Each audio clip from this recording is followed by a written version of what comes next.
Once upon a time, there was a boy called Atalola. His parents loved him dearly because he was their only child and they made sure he lacked nothing.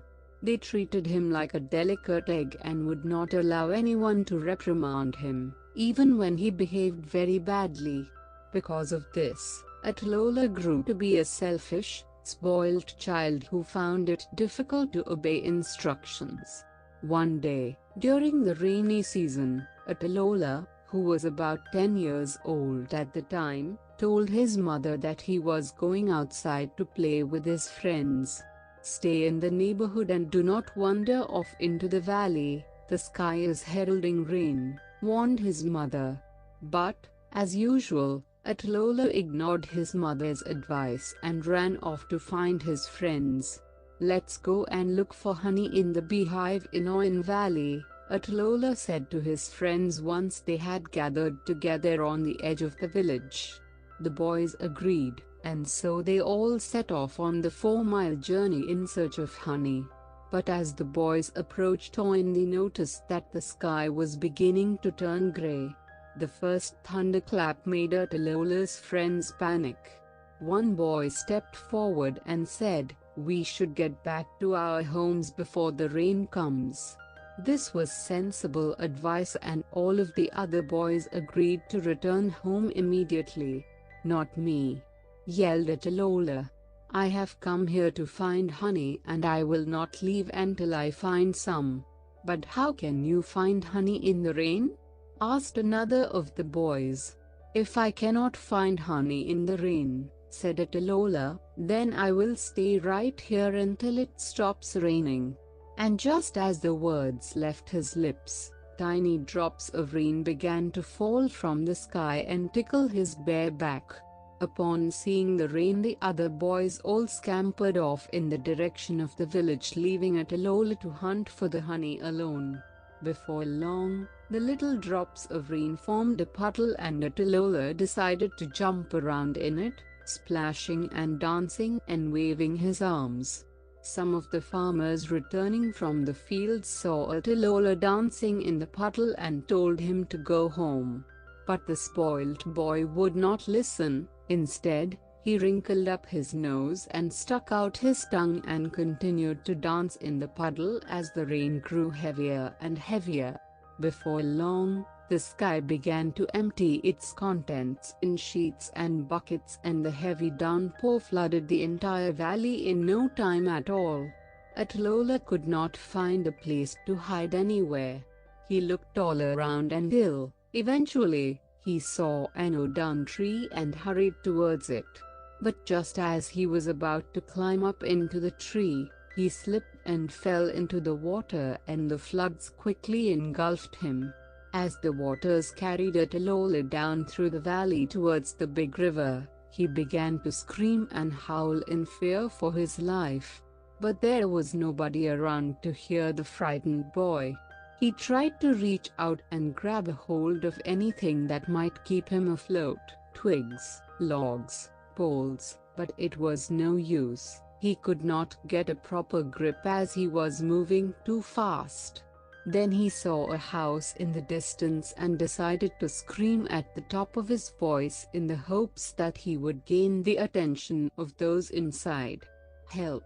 cried out Atalola. "Please help me." Ijapa, the tortoise, heard the noise and opened his window to see what was happening. He was shocked to see a boy struggling to swim against the flood, so he hurried out of his house to help. The tortoise took a long pole from the shed in his front yard and stretched it out across the water towards the boy. "Quick, grab a hold!" yelled Ijapa. Atalola reached out for the pole and grabbed it with both hands and held on tightly as Ijapa pulled him to safety. As soon as the boy was out of the water, Ijapa brought him into the house and built a fire and served soup so as to stave off the cold. But Ijapa was not generous by nature and he was all the time busy deciding what he might gain from the unsuspecting boy. This question was quickly answered after Italola had drained his bowl of soup and curled up on a mat in a corner of the room. Before the boy drifted off to sleep, he began to sing in the most beautiful voice Ijapa had ever heard. It was a lullaby that his mother used to sing to him when he was a little boy. Omo o, in dagba omo o, in dagba seka jojalo mogbitemi omo o, in dagba bomo mi dagba asori omo o, in dagba bomo mi dagba adolola o omo o, in dagba omo o, in dagba omo o, in dagba seka jojalo mogbitemi omo o, in dagba. Ijapa was mesmerized by the song, and as he swayed to the enchanting rhythm a mischievous plan came into his head, and he knew then how he might make use of his guest. The tortoise waited until the boy was fast asleep. Then he crept out of the house to his backyard, where he began to carve a big wooden drum.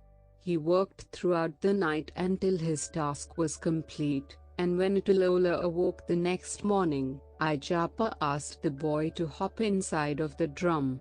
"Why do you want me to get inside of the drum?" asked Italola. The tortoise smiled innocently and told the boy that he simply wanted to test the drum sound.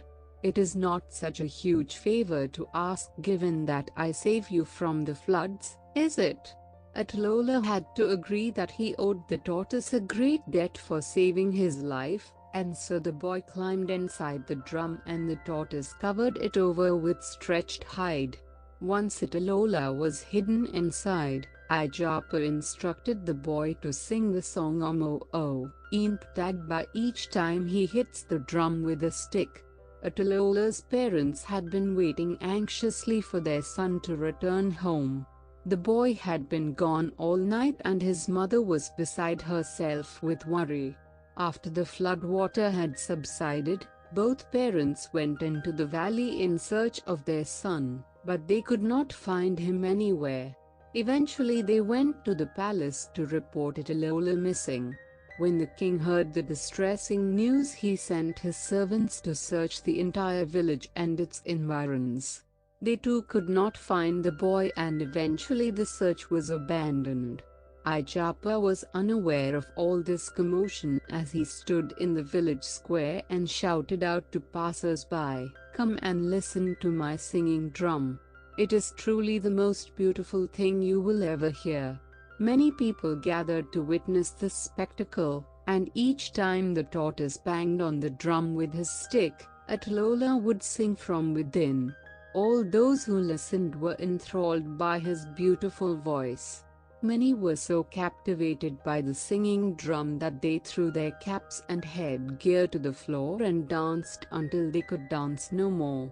Nobody could see the boy trapped inside. They all thought that it was a magical drum, and so they gave the crafty tortoise a great deal of money for such entertainment.